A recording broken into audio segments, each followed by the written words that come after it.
ایک اندھیری رات، زوردار بارش اور بجلیوں کے بیچ ایک ماں اپنے بے ہوش بچے کو گود میں لیے درد سے چیخ رہی تھی، کہہ رہی تھی یا اللہ یہ بچہ تجھ سے کیا وعدہ لے کر آیا۔ لیکن یہ تو بس ابتدا تھی، کیونکہ اس سے پہلے جب یہ بچہ اپنے محلے کے بچوں کے ساتھ کھیل رہا تھا تب ایک بیل ان بچوں کے قابو میں آ گئی۔ کوئی اس کے کان پڑ کے کھینچتا تو کوئی اس کی دم، بٹ جیسے ہی شہزادے نے دم پکڑنے کی کوشش کی تب بیل نے اپنا منہ کھولا اور کہنے لگی اے جیدان کے شہزادے، تم اس طرح اپنا بچپن گزارنے کے لیے پیدا نہیں کیے گئے۔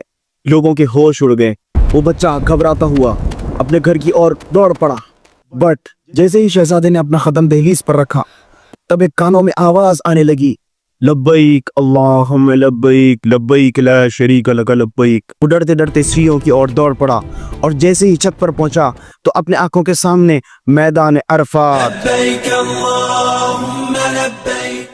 یعنی حاجیوں کا سمندر اس کی آنکھوں کے سامنے۔ اللہ نے اس کی آنکھ سے پردے ہٹا دیے تھے۔ یہ واقعے کے بعد وہ بچہ اکثر بے ہوش رہنے لگا، ماں رو دیتی، لیکن بے ہوشی ایک علامت تھی کہ اس بچے کی روحانیت انسانی حدوں سے کافی آگے ہیں۔